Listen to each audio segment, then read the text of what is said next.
नमस्कार मंडळी, डिम्पल्स किचनमध्ये तुमचे खूप खूप स्वागत आहे।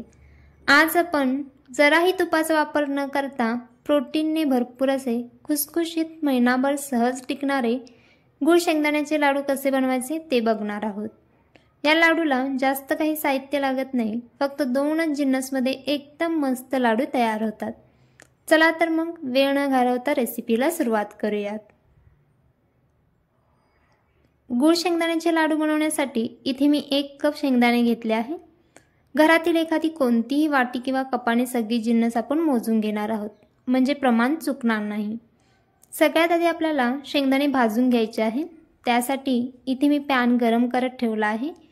आता यात शेंगदाणे घालून सुरुवातीला हे शेंगदाणे मोठ्या आचेवर 2 मिनिट थोडेसे गरम होऊन द्यायचे आहेत। शेंगदाणे जरा गरम झाले की गॅस आपल्याला मध्यम करायचा आहे आणि मध्यम आचेवर साधारणतः 8 ते 10 मिनिट शेंगदाणे खरपूस असे छान भाजून घ्यायचे आहेत।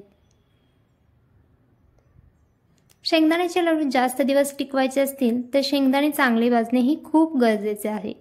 त्यामुळे शेंगदाणे जास्त करपवायचेही नाहीत आणि त्याचा रंगही खूप जास्त न बदलता खरपूस असे भाजून घ्यायचे आहेत।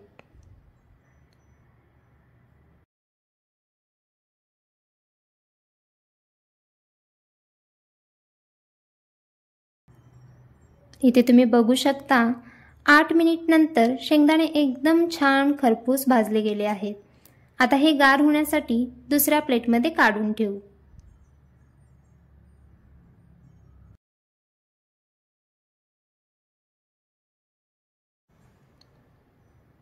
शेंगदाणे गार झाले की इथे मी शेंगदाण्याचे साल न काढता सगळे शेंगदाणे मिक्सरला बारीक करून घेणार आहे। तुम्हाला हवे असेल तर शेंगदाण्याचे साल काढून घेतले तरी सुद्धा चालेल, पण शक्यतो शेंगदाण्याचे साल न काढता लाडू करण्याचा प्रयत्न करा। त्यानंतर इथे मी अर्धे असे 2 बॅचमध्ये शेंगदाणे बारीक करून घेणार आहे।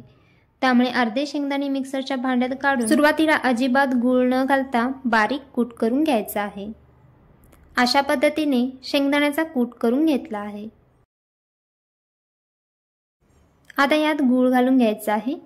तर 1 कप शेंगदाण्यासाठी इथे मी 1 कप गूळ बारीक चिरून घेतला आहे। 1 कप शेंगदाण्यासाठी 1 कप गूळ अगदी बरोबर आहे। तुम्ही जर जास्त प्रमाणात लाडू बनवणार असाल तर नेहमी शेंगदाणे आणि गुळाचे प्रमाण हे एकसारखे घ्यायचे आहे। जर तुम्ही अर्धा किलो शेंगदाणे घेतले तर अर्धा किलो गुळाचे प्रमाण घ्यायचे, म्हणजे लाडू एकदम परफेक्ट गोडीला होतात। त्यानंतर अर्धा गूळ घालून परत एकदा हे सगळे मिक्सरला बारीक करून घ्यायचे आहे। आता याला दुसऱ्या भांड्यात काढून घेऊ।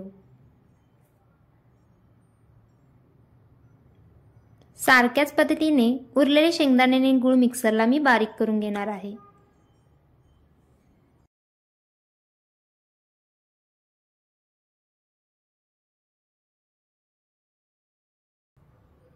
अशा प्रकारे लाडूसाठीचे मिश्रण तयार आहे। आता याला छान असे मिक्स करून घेऊ। मिक्स करून झाल्यानंतर असे थोडे मिश्रण घेऊन अशा पद्धतीने लाडू वळून घ्यायचे आहेत। शेंगदाण्याला स्वतःचा तेलकटपणा असतो आणि गुळाच्या चिकटपणामध्ये अजिबात तुपाचा वापर न करता छान असे हे लाडू वळले जातात।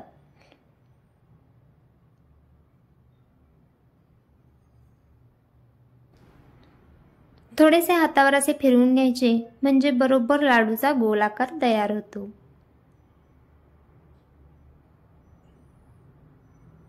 छान असा गुळ शेंगदाण्याचा लाडू तयार आहे। सारख्याच पद्धतीने मी बाकीचेही लाडू वळून घेणार आहे।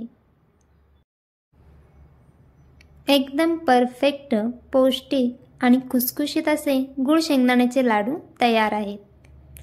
हे लाडू खूप स्वादिष्ट आणि पौष्टिकदृष्ट्या फायदेशीर आहेत, त्यामुळे नक्की करून बघा आणि अशाच नवनवीन रेसिपी पाहण्यासाठी चॅनलला सबस्क्राईब करायला विसरू नका आणि रेसिपी आवडल्यास नक्की लाईक आणि शेअर करा।